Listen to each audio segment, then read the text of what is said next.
All right, so now we're going to do order of operations with fractions, which sounds really scary and kind of is a little bit in all honesty, but it's also something that just requires you use some good note taking. And so I'm going to kind of show you how to keep track of where you are so you don't get lost while you're doing fractions when you're trying to actually work with expressions. So for example, we know order of operations is can be remembered which order you work in by using PEMDAS. So PEMDAS, where parentheses is P, E stands for exponent, so you're always going to deal with parentheses, whatever's inside of parentheses first as much as possible, and then deal with exponents, and then you're going to do multiplication and division from left to right. So if you have a problem, for example, that has 1/2 divided by 3/5 times 1/8. So in this case, even though multiplication is written before division here, it's really taken together. You're going to do all the multiplication operations,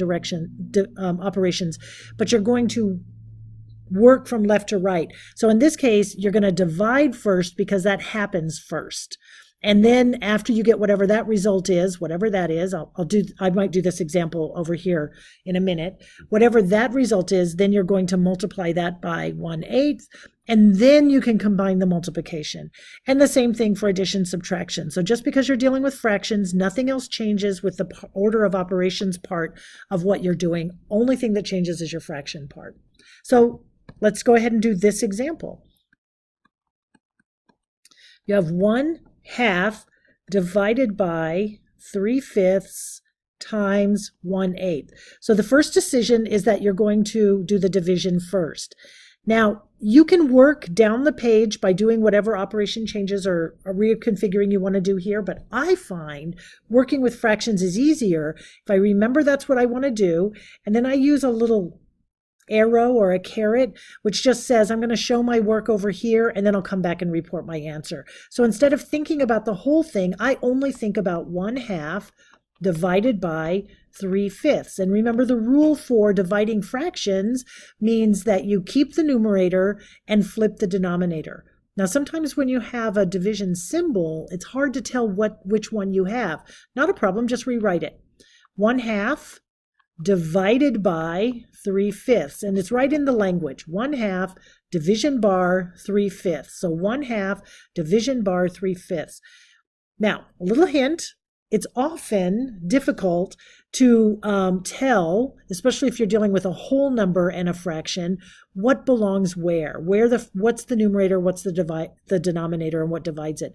So when I'm doing fractions divided by fractions, I just make a double line for the division between the two fractions. You don't have to do it. It's just a good note-taking thing to help keep you from getting so lost.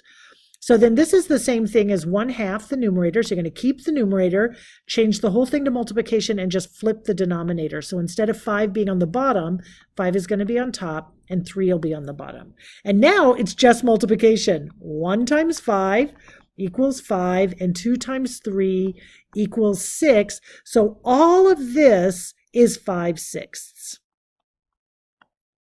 And then I still have to deal with the divided by or multiply by 1/8. So fraction multiplication, pretty easy. So I don't need to go off and work on the side. I can, if I want to, I could say, well, 5/6 times 1/8 and just work off on the side. But it's pretty easy to do, so I'm not really going to do it in this case. In this case, I'm just going to do the multiplication here. I'm going to multiply across the numerators, 5 times 1. And then multiply across the denominators. 6 times 8 is 42. Give me a second just to confirm that. 48. I'm glad I confirmed it. And 5 and 48 are relatively prime, so this is my final answer. So let's speak a minute about this mistake where I made, where I multiplied 6 times 8, and I got 42 first, and then I had to confirm it. It's always a really good idea.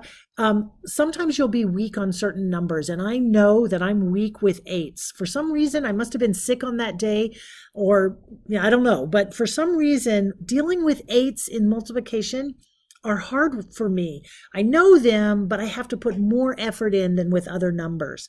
And so whenever I have an 8, I always question myself. So I write 42 and then I confirm it. And I confirm it using a little hand trick that I learned in elementary school. If you want to know it, you can ask me in class. I'm happy to show it to you. And otherwise, if you don't need it, then you're good to go. Okay, so let's do another example. And since we know that the hardest work to do with fractions is when you're adding or subtracting fractions. So let's do a distribution. So we have 1/2, and let's do an addition of fractions inside. Okay, so let's say 2/3 plus 1/5. And then how about in the end, let's subtract a fraction. Minus, let's do 1/2. Okay, so I made these numbers up. It might get a little bit ugly because I made them up. I didn't make pretty little numbers for us to work with, but I think we can process it just fine using all the tools that we've talked about so far. So first things first, parentheses. That means I have to combine what's in here. Now, it is true in algebra, you use a process called distribution, and you could handle this by multiplying the 1/2 into each term, each part of the what's inside first, but we're not going to do that. This is a lesson on order of operations, so we're not going to use that cool little operation that we learned later. We're going to stick to the rules, which means I have to deal with this part first. Again, because it's a fraction, it's really easy for my work to get really messed up and for me to get lost, so I'm going to take that little part of the work off to the side. I want to do 2/3 plus 1/5. And remember, we're adding these two fractions, which means we need a common denominator. So the first thing I want to do is I want to make sure I write all of the denominators as products of primes, right? So 3 is prime already, plus 1/5 is prime. And I only put those in the parentheses to show that they're factors, or the prime factorization of that number. So that means that in order to make my denominators the same, I'm going to have to combine the factors in such a way that I have multiplied each denominator by something to get the same number. And in this case, it's pretty simple. We can see that if I multiply the first denominator by 5, this would be 15. And if I multiply the second denominator by 3, this would also be 15. So I'm going to multiply the first denominator by 5. So I already have a 3. And I'm going to multiply it by 5 because that's what I decided I wanted. I wanted to make a 15 in the denominator. And then I'm going to multiply the second denominator by 3. So I already have a 5, and then I want to multiply by 3. So now you can see that I've magically turned 3 into 15 and 5 into 15, which is fabulous for adding and subtracting fractions, except I haven't really finished the job because what I did was broke a rule. And I just have to use a different rule to make it okay. So if we look at the first fraction, 2/3, and notice that if I multiply the denominator by 5, I'm allowed and totally acceptable, totally rewarded, couldn't come up with a word to use there, totally rewarded by doing that, except I have to do it to the numerator as well. Because if I multiply 5 in the denominator and I multiply 5 in the numerator, then basically I have multiplied the fraction 2/3 by the number 1, because 5/5 just equals 1.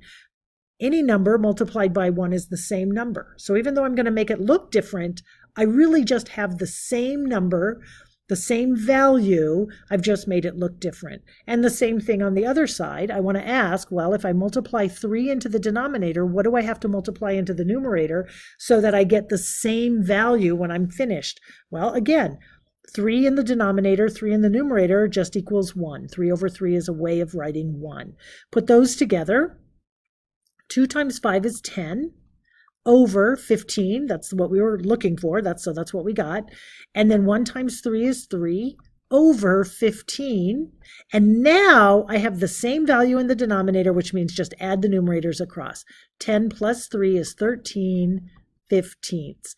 All of that became, or all of this inside the parenthesis became this. So it's complicated using order of operations with fractions only because there are so many other steps in working with fractions, but nothing changes about the algebra you're doing. So let's go with 13 15ths.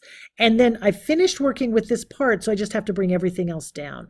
I'm going to keep the parentheses because now it's not container parentheses like the P from PEMDAS, but it's a parenthesis for multiplication. Remember, you can write multiplication as 1/2 times this.